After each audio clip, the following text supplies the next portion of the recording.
Hi students, मैं जितेंद्र कुमार कुमावत जीत online classes में आपका फिर से स्वागत करता हूं।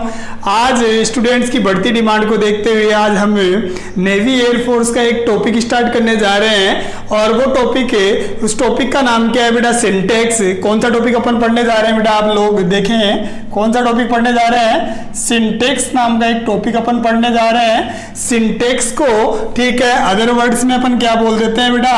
SVAB बोल देते हैं। क्या बोल देते हैं बेटा? SVAB बोलते हैं। एस का मीन्स क्या होता है बेटा? सब्जेक्ट। क्या होता है बेटा? सब्जेक्ट। वी का मीन्स क्या होता है? वर्ब। और ए का मीन्स क्या होता है बेटा? एग्रीमेंट। Subject verb agreement. कई बच्चे इसको सब्जेक्ट वर्ब एग्रीमेंट के नाम से जानते हैं और कई बच्चे इसको किस नाम से जानते हैं बेटा? सिंटेक्स के नाम से भी जानते हैं। मैं बताना चाहूंगा, आप कहेंगे सर इस सब्जेक्ट वर्ब एग्रीमेंट होता क्या है, तो मैं बता दूं ठीक है कि किसी वर्ब का यूज जो है वो किसी वर्ब का यूज सब्जेक्ट के नंबर और पर्सन के अकॉर्डिंग होता है। ठीक है, तो उसी को अपन क्या कहते हैं बेटा? सिंटेक्स कहते हैं, सब्जेक्ट वर्ब एग्रीमेंट कहते हैं। इसके कुछ रूल्स अपन पढ़ेंगे और ये रूल्स ठीक है नेवी एयरफोर्स के स्टूडेंट्स के लिए बहुत ही वैल्यूएबल है, बहुत ही यूजफुल होंगे। चाहे कंपटीशन कोई सा ही हो, कोई भी कॉम्पिटिटिव एग्जाम हो, ठीक है, सब्जेक्ट एग्रीमेंट का, सब्जेक्ट वर्ब एग्रीमेंट का जो टॉपिक है वहां से बहुत से क्वेश्चन अपन से पूछे जाते हैं। इसमें अपना जो पहला रूल अपन पढ़ने जा रहे हैं बेटा, ठीक है, वो पहला रूल देखो बेटा क्या है, वो मैं आपके सामने रख देता हूं। ठीक है, सबसे पहले मैं आपको बताने चाहूंगा आज एक तो अपन लेंगे बेटा नीड नोट। क्या लेंगे रे बेटा? Need note. और एक अपन लेंगे बेटा डेयर नोट। नीड नोट और डेयर नोट का यूज कहां होता है वो आज अपन पढ़ेंगे। ठीक है, आज तक मैं बताना चाहूंगा, आज तक आपने स्टूडेंट्स ने आपने पढ़ा होगा कि नीड नोट और डेयर नोट अलग अलग तरीके से आपने पढ़े हैं। आपके स्कूल्स में भी आपको पढ़ाया गया है, कॉलेजेस में भी आपको पढ़ाया गया है, बट जो तरीका आज आपको मैं बताने जा रहा हूं ठीक है, उससे उम्मीद होगी कि आपका डाउट बिल्कुल क्या हो जाएगा बेटा? क्लियर हो जाएगा। ठीक है, तो नीड नोट और डेयर नोट का यूज दो तरीके से अपन बेटा कर लेते हैं। अगर नीड नोट का पहला रूल मैं बताने जा रहा हूं बेटा, ध्यान दीजिएगा। अगर नीड नोट का यूज अपन किस रूप में कर देते हैं बेटा? हेल्पिंग वर्ब के रूप में करते हैं। मैंने क्या कहा? अगर नीड नोट और डेयर नोट का प्रयोग अपन हेल्पिंग वर्ब के रूप में करते हैं तो सब्जेक्ट चाहे सिंगुलर हो चाहे सब्जेक्ट प्लूरल हो, ठीक है, डेयर नोट और नीड नोट हमेशा प्लूरल फॉर्म में रहेंगे। मैंने क्या कहा बेटा कि अगर नीड नोट और डेयर नोट का प्रयोग हेल्पिंग वर्ब के रूप में किया जाता है तो ये दोनों प्लूरल फॉर्म में रहेंगे, प्लूरल की तरह काम करेंगे, चाहे आपका सब्जेक्ट सिंगुलर हो चाहे सब्जेक्ट प्लूरल हो। ठीक है, तो मैं यहां पर बात कर लेता हूं कि नीड नोट और डेयर नोट का प्रयोग हेल्पिंग वर्ब के रूप में कर लेते हैं। ठीक है, तो ये किसके रूप में रहते हैं बेटा? मैं यहां पर लिख देता हूं प्लूरल फॉर्म में रहते हैं। कौन से फॉर्म में रहते हैं बेटा? ठीक है, प्लूरल फॉर्म में रहते हैं, चाहे सब्जेक्ट सिंगुलर हो चाहे सब्जेक्ट प्लूरल हो। ये मेरा फर्स्ट रूल था। इसका एग्जाम्पल मैं आपके सामने रख देता हूं। ठीक है, दो एग्जाम्पल मैं दूंगा, उनमें से एक रॉन्ग होगा और एक सही होगा। आपको बताना है कि कौन सा रॉन्ग और कौन सा करेक्ट होगा। जैसे मैंने यहां पर लिख दिया सी, ठीक है, डेयर नोट, ठीक है, और ये मैंने लिख दिया यहां पर बेटा face the examination. She dare not face the examination. एक क्वेश्चन मैंने आपके सामने ये दिया है और इसी को मैं कुछ इस तरीके से लिख रहा हूं, शी डेयर्स नोट, और ये मैंने बेटा जी यहां पर लिख दिया फेस द, ठीक है, ध्यान दीजिएगा बेटा जी आप लोग, ये मैंने लिख दिया एग्जामिनेशन। एक एग्जाम्पल मैंने आपके सामने ये रखा है। अब देखो बेटा मैं आपको बताना चाह रहा हूं, ठीक है, कि यहां पर यूज कैसे कैसे होना है। ठीक है, आपके सामने क्या दे रखा है बेटा? डेयर नोट दे रखा है और इधर क्या दे रखा है बेटा? डेयर्स नोट दे रखा है। पहली चीज तो आप बचपन से पढ़ते आ रहे हैं कि हेल्पिंग वर्ब क्या होती है। हेल्पिंग वर्ब तभी मानी जाती है जब उसके साथ कोई मेन वर्ब आती है, तब उस पार्ट को उस ठीक है वर्ब को अपन क्या बोल देते हैं, हेल्पिंग वर्ब बोल देते हैं। मैं बताना चाहूंगा बेटा यहाँ पर आपको क्या दे रखा है, डेयर नोट दे रखा है। ये डेयर जो होती है ना बेटा एक वर्ब भी होती है और ये क्या होती है बेटा एक हेल्पिंग वर्ब भी होती है। अब दोनों में अपने को डिफरेंस करना है तो देखते हैं साहब, यहाँ पर क्या दे रखा है बेटा, डेयर दे रखा है और डेयर के जस्ट बाद में अपने को क्या दे रखा है बेटा, फेस दे रखा है। तो यहाँ पर फेस तो क्या हो जाएगा अपना बेटा, मेन वर्ब हो जाएगा। तो मेन वर्ब से पहले क्या आ रहा है, फिर ये डेयर है, यहाँ पर बताओ हेल्पिंग वर्ब हो गया मेन वर्ब। भाई मेन वर्ब तो अपने पास फेस है, तो इट मींस डेयर नोट यहाँ पर क्या होगा बेटा, हेल्पिंग वर्ब होगा। ठीक है, तो मैं कहना क्या चाह रहा हूं कि डेयर नोट और नीड नोट अगर हेल्पिंग वर्ब का काम करते हैं ना, ठीक है, तो ये हमेशा कौन से फॉर्म में रहते हैं, प्लूरल फॉर्म में रहते हैं, चाहे सब्जेक्ट सिंगुलर ही क्यों ना हो। देखो बेटा यहाँ पर शी दे रखा है, शी के अकॉर्डिंग यहाँ पर डेयर में एस लगना चाहिए था, लेकिन डेयर यहाँ पे कोई वर्ब नहीं है, ये हेल्पिंग वर्ब है। इस कारण से ठीक है यहाँ पे डेयर नोट सही होगा, प्लूरल फॉर्म सही होगा। तो ये वाला एग्जाम्पल अपना बिल्कुल करेक्ट होगा और डेयर्स नोट वाला एग्जाम्पल अपना क्या होगा बेटा, रॉन्ग होगा। ये एग्जाम्पल आपको समझ में आया होगा। एक एग्जाम्पल मैं आपके सामने और रख देता हूं, सी ये मैंने लिख दिया, सॉरी ही नीड नोट, ठीक है, और मैं यहां पर बोल दूं टेक हेल्प। एक सेंटेंस मैंने आपके सामने ये लिखा और एक मैंने लिख दिया ही नीड नोट और मैं यहां पर बोल दूं टेक हेल्प। ठीक है, मैंने लिख दिया यहाँ पे नीड्स नोट टेक हेल्प। तो बेटा मैं आपसे पूछना चाह रहा हूं कि यहाँ पर इन दोनों सेंटेंसेस में से रॉन्ग कौन सा और राइट कौन सा है। आपसे फर्स्ट वाला सेंटेंस देख रहा हूं मैं, फर्स्ट वाले सेंटेंस में क्या दे रखा है, नीड नोट दे रखा है। मैं आपसे पूछना चाह रहा हूं कि ये नीड नोट यहाँ पर हेल्पिंग वर्ब या वर्ब है। बिल्कुल करेक्ट, आपका आंसर क्या आएगा, सर ये यहाँ पर हेल्पिंग वर्ब है। क्यों, क्योंकि मेन वर्ब यहाँ पर क्या दे रखी है, टेक दे रखी है, तो ये यहाँ पर हेल्पिंग वर्ब का काम कर रहा है। तो हेल्पिंग वर्ब का जब काम करता है तो ये प्लूरल फॉर्म में रहता है, बिल्कुल करेक्ट है। यहाँ पर नीड में एस लगा रखा है, सिंगुलर फॉर्म में, ये वाला क्या हो जाएगा बेटा, रॉन्ग हो जाएगा। तो इसका फर्स्ट रूल आपके समझ में आया होगा बेटा कि नीड नोट और डेयर नोट अगर ठीक है हेल्पिंग वर्ब की तरह काम करते हैं तो वो हमेशा प्लूरल फॉर्म में रहते हैं। मैं आपसे कहना चाहूंगा कि अगर कोई बच्चा लिखना चाहे इस रूल को तो लिख सकता है कि यदि नोट डाल के लिख लें कि यदि ठीक है डेयर नोट और नीड नोट का प्रयोग हेल्पिंग वर्ब के रूप में होता है, मैं फिर से रिपीट कर देता हूं, यदि नीड नोट और डेयर नोट का प्रयोग हेल्पिंग वर्ब के रूप में होता है तो ये दोनों हमेशा प्लूरल फॉर्म में रहते हैं। तो ये दोनों हमेशा प्लूरल फॉर्म में रहते हैं, चाहे सब्जेक्ट सिंगुलर हो चाहे सब्जेक्ट प्लूरल हो, मैटर नहीं करता है। अब इसके बाद में मेरा जो नेक्स्ट रूल आता है, सेकंड रूल क्या बोलता है बेटा कि अगर नीड, ध्यान दीजिएगा बेटा, अगर नीड और डेयर, मैं क्या लिख रहा हूं यहां पर, नीड और डेयर, अगर ये दोनों बेटा किसके रूप में काम करते हैं बेटा,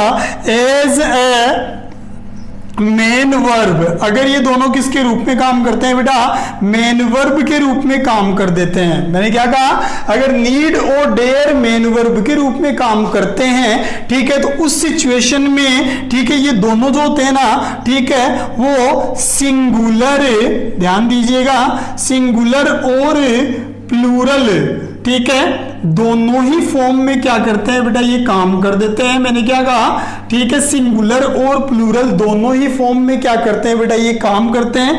वो डिपेंड किसके ऊपर करता है बेटा, सब्जेक्ट के ऊपर करता है। यहां पर मैं एक एग्जांपल आपके सामने रखूंगा, मैं बोलूं सी नीड्स और ये मैंने लिख दिया नो मनी। मैंने क्या लिखा है बेटा, सी नीड्स नो मनी, और एक सेंटेंस और लिख रहा हूं मैं यहां पर, ठीक है, सी मैं बोल दूं यहां पर, ठीक है, dares, she dares to face the difficulties, she dares to face difficulties. आपके सामने मैंने दो एग्जाम्पल रखे हैं, आपसे पूछना चाहूंगा कि कौन सा एग्जाम्पल सही है, कौन सा रॉन्ग है, या फिर दोनों ही करेक्ट है। देख लेते हैं मैं क्या बोल रहा हूं कि अगर नीड और डेयर का प्रयोग मेन वर्ब के रूप में होता है, ठीक है, तो ये दोनों सिंगुलर रूप में भी काम हो सकते हैं और प्लूरल में भी काम कर सकते हैं। मीन्स इनमें एस या एस का प्रयोग कर भी सकते हैं और नहीं भी कर सकते हैं। फर्स्ट सेंटेंस मैंने आपके सामने लिखा है कि सी नीड्स नो मनी, उसे किसी पैसे की जरूरत नहीं है। मैं आपसे पूछना चाह रहा हूं कि नीड में एस लगा रखा है, ठीक है। मैं आपसे ये भी कहना चाह रहा हूं कि ये नीड हेल्पिंग वर्ब है या मेन वर्ब है, ये अपने को पता लगाना है। देखते हैं, अगर नीड यहां पर हेल्पिंग वर्ब होती तो इसके तुरंत बाद में क्या आता बेटा, अपना वर्ब आती। लेकिन आगे वाले सेंटेंस में क्या नहीं दे रखा है बेटा, कोई वर्ब नहीं दे रखी है। तो इस सिचुएशन में मैं कह सकता हूं कि नीड्स ही मेरा क्या हो जाएगा बेटा, मेन वर्ब हो जाएगा। तो यहां पर ये नीड किसका काम कर रहा है, मेन वर्ब का काम कर रहा है। तो मेन वर्ब का काम करेगा तो ये सिंगुलर भी हो सकता है और प्लूरल भी हो सकता है। ये डिसाइड करने के लिए अपने को सब्जेक्ट के पास जाना पड़ेगा।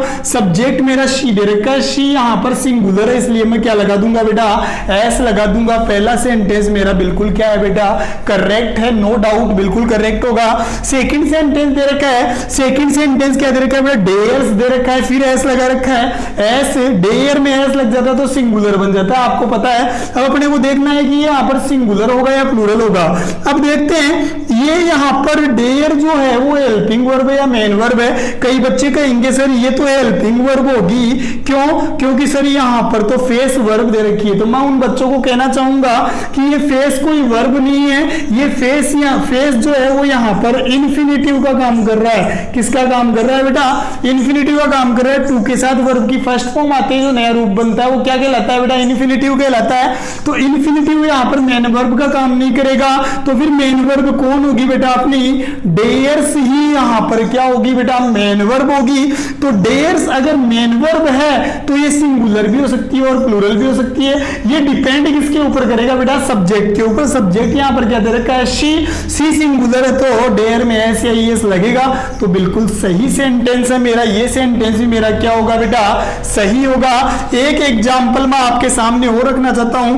कई बार क्वेश्चन इस तरीके से भी आपसे पूछ लिया जाता है, क्योंकि एयरफोर्स नेवी की एग्जाम है तो क्वेश्चन कैसे पूछा सकता है। मैं यहां पर एक क्वेश्चन और लिखता हूं, मैंने लिख दिया शी डज नॉट, और ये मैंने लिख दिया डेयर टू, और मैं बोलूं यहां पर सोल्व द क्वेश्चन। मैंने लिखा she does not dare to solve the question.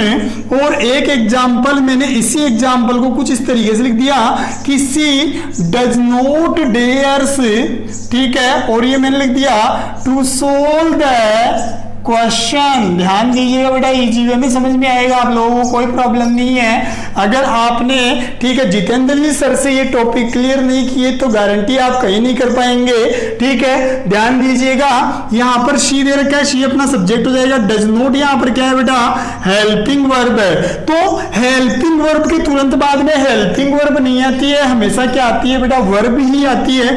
तो मैं आपसे पूछना चाह रहा हूं कि यहाँ पे डेयर वर्ब है या हेल्पिंग वर्ब है। आपका आंसर होगा सर, ठीक है, डेयर जो है वो एक मेन वर्ब है। तो मेन वर्ब की तरफ, मेन वर्ब की सिचुएशन में ये क्या हो सकती है बेटा, सिंगुलर भी हो सकती है और क्या हो सकती है बेटा, प्लूरल भी हो सकती है।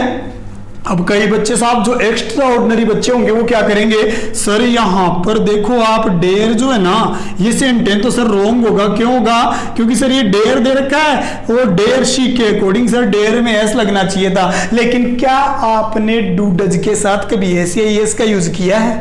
मैं आपसे पूछना चाह रहा हूं, आप ही से पूछना चाह रहा हूं, क्या आपने डू डज के साथ कभी एस या एस का यूज किया है? बिल्कुल ठीक है, डू डज के साथ कभी भी क्या नहीं करेंगे बेटा, अपन एस या एस का यूज नहीं करेंगे। केवल क्या आएगी, वर्ब की फर्स्ट फॉर्म आएगी। तो ये भी ध्यान दें आप, ऐसे क्वेश्चंस भी कई बार पूछ लिए जाते हैं। तो मैं ये बोलना चाह रहा हूं कि अगर डेयर और, ठीक है, नीड का यूज, ठीक है, अगर वर्ब के रूप में होता है तो ये सिंगुलर और प्लूरल दोनों हो सकते हैं, ठीक है। और अगर इनका यूज बेटा, ठीक है, हेल्पिंग वर्ब के रूप में होता है तो डेयर और नीड हमेशा क्या होते हैं, प्लूरल फॉर्म में ही होते हैं, याद रखने की बात है। तो नीचे वाला सेंटेंस अपना रॉन्ग हो जाएगा क्योंकि डू डज के साथ एस का यूज नहीं होगा, तो ये सेंटेंस मेरा क्या हो जाएगा बेटा, रॉन्ग हो जाएगा, ठीक है। उम्मीद है आपको, ठीक है, ये जो मेरा फर्स्ट रूल है वो आपको समझ में आया होगा।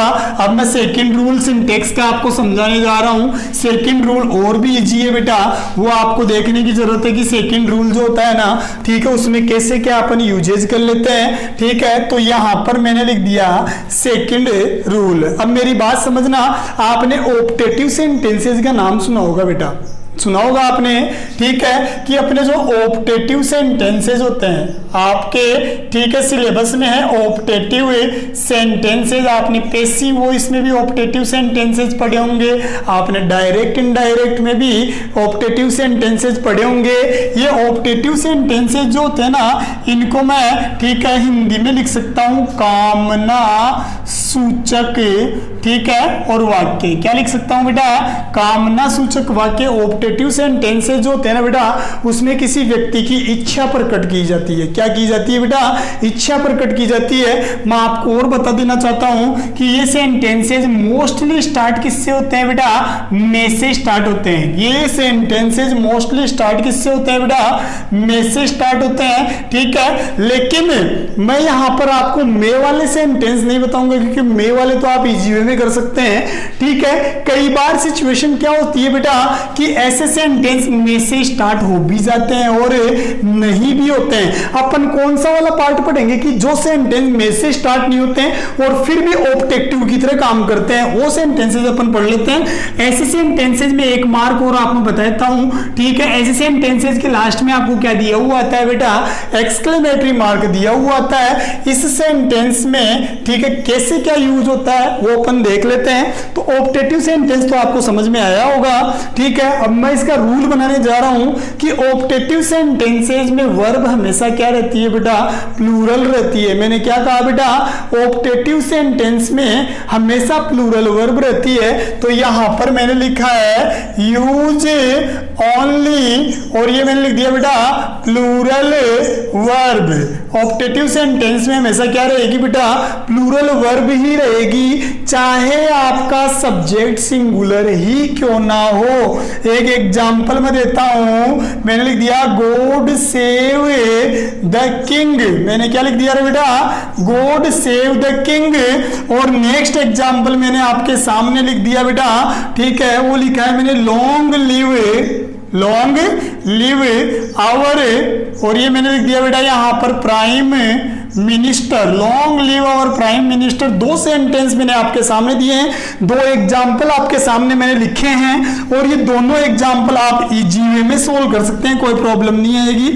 मैं थोड़ा समझाना चाहूंगा यहां पर, ठीक है। मे से स्टार्ट होने वाले सेंटेंसेस तो इजी वे में हो जाते हैं, ठीक है। जैसे आपने पढ़े होंगे मे यू लिव लॉन्ग, उम्मीद करता हूं कि तुम्हारी आयु लंबी हो, ठीक है। मे यू गेट सक्सेस, ठीक है, आप सफलता प्राप्त करो। तो आप दूसरों के लिए आप क्या कर रहे हैं बेटा, ऐसी कामना कर रहे हैं कि मे यू लिव लॉन्ग, मैं ऐसी कामना करता हूं कि तुम्हारी उम्र क्या हो, लंबी हो। तो मे से स्टार्ट होते हैं तब तो अपने सेंटेंस समझ में आते हैं, बट कई बार सेंटेंसेस मे से स्टार्ट नहीं होते तो वहां पर बच्चे कंफ्यूज होते हैं, ठीक है। सेंटेंस जो अपने एरर्स वाले सेंटेंस पूछता है वहां पर अपन मिस्टेक कर देते हैं। तो ध्यान दीजिएगा, मैंने यहां पर बताया कि प्लूरल वर्ब का यूज करना है। Sentence God save the king. अब देखो कई बच्चे क्या मीन्स निकालेंगे, यार गॉड तो सिंगुलर है, तो मीन्स क्या निकालेंगे यहाँ पर कि भगवान राजा की क्या करते हैं, रक्षा करते हैं। ये कोई बात नहीं हुई कि भगवान राजा की रक्षा करते हैं, भगवान तो सबकी रक्षा करते हैं। तो सेंटेंस आपका सही नहीं बेटा, लेकिन यहां पर मीन्स क्या निकलेगा, एक्सक्लेमेटरी मार्क दे रखा है तो इट मीन सेंटेंस ऑब्जेक्टिव में जाएगा।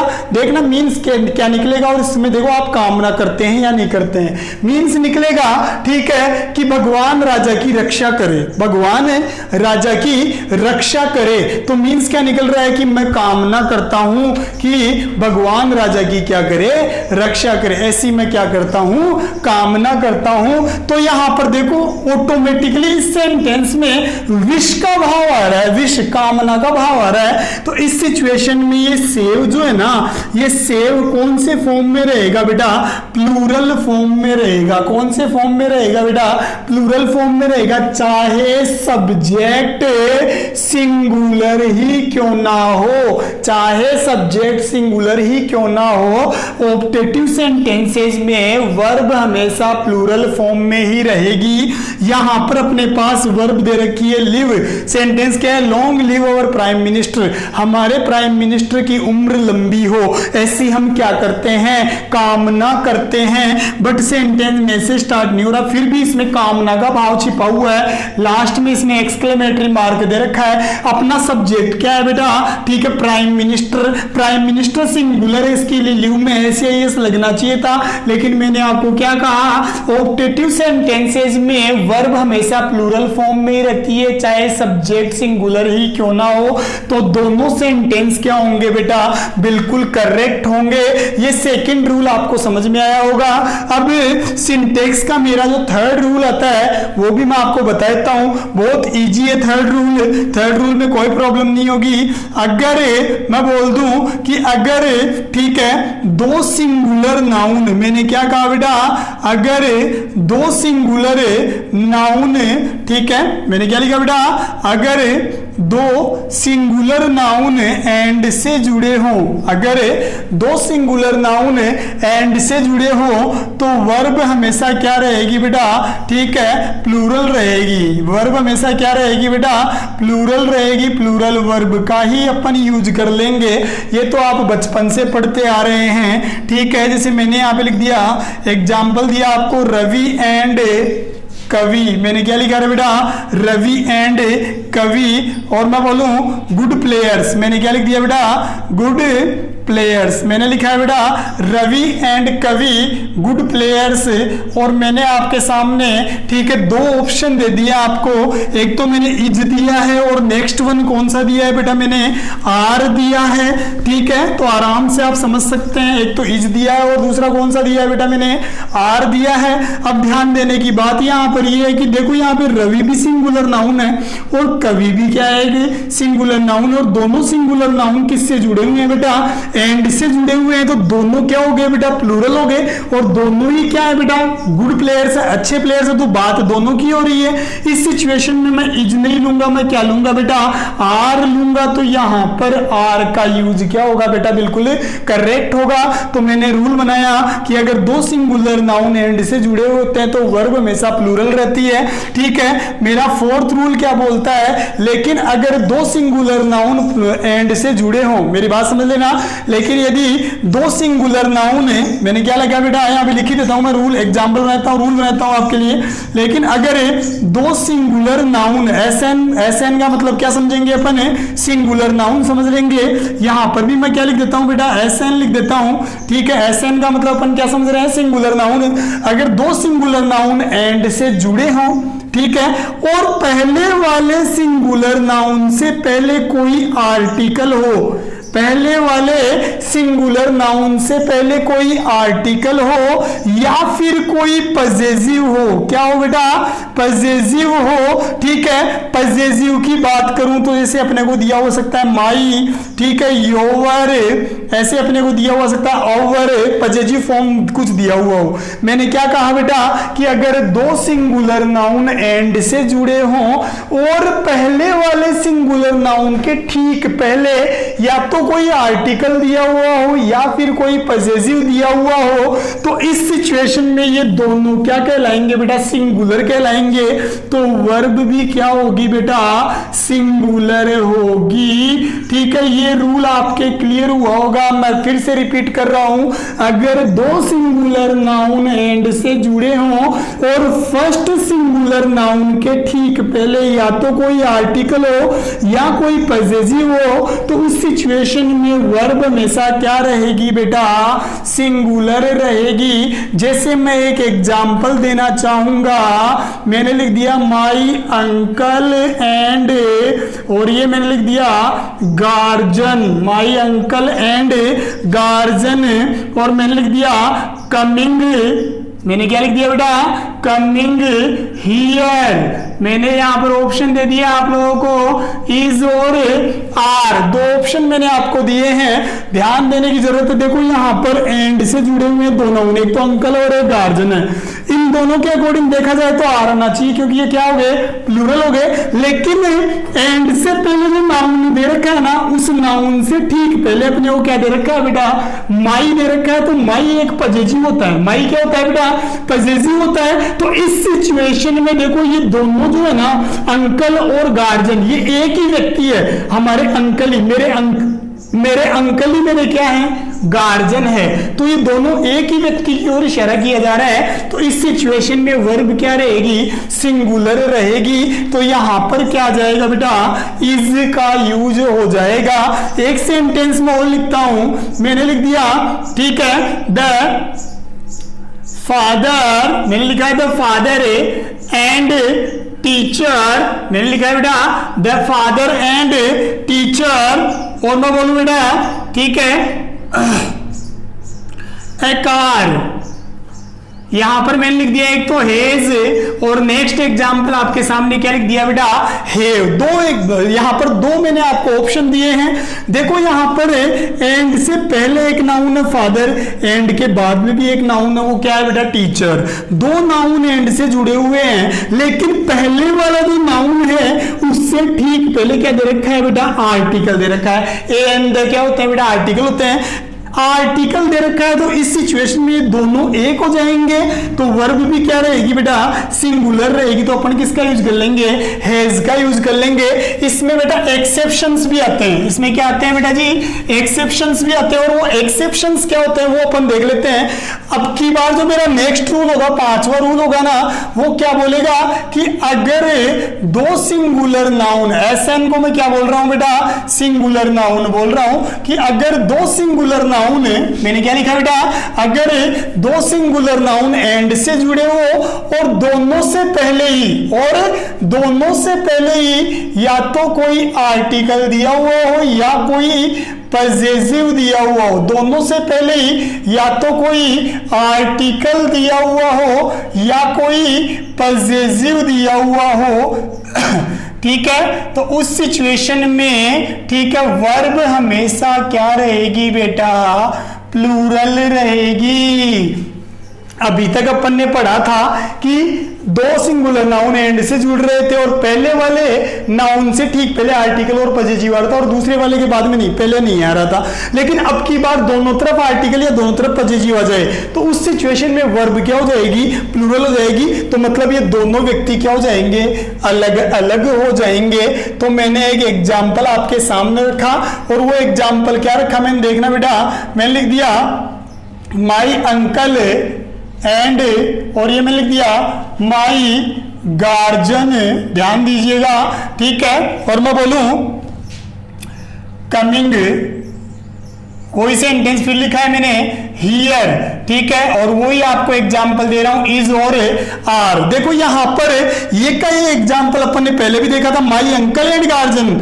इस वाले एग्जाम्पल में और इस वाले एग्जाम्पल में एक ही, ठीक है, डिफरेंस वो क्या है कि इस वाले में तो क्या दे रखा था बेटा, पजेसिव जो था ना वो एक तरफ था, एंड से पहले था, लेकिन यहां पर देखो एंड से पहले भी पजेसिव आ रहा है और एंड के बाद में भी क्या आ रहा है बेटा, पजेसिव आ रहा है। तो दोनों तरफ पजेसिव आ रहे हैं, तो दोनों तरफ अगर पजेसिव आते हैं तो वर्ब क्या हो जाती है बेटा, प्लूरल हो जाती है। तो बताओ इज और आर में से किसका यूज होगा बेटा, बिल्कुल आपने सही कहा, आर का यूज होगा। तो यहां पर कौन आ रहे हैं साहब, मेरे अंकल भी आ रहे हैं और मेरे गार्जियन भी आ रहे हैं। ये दोनों व्यक्ति क्या है बेटा, अलग अलग है। उम्मीद है आपको समझ में आ रहा होगा।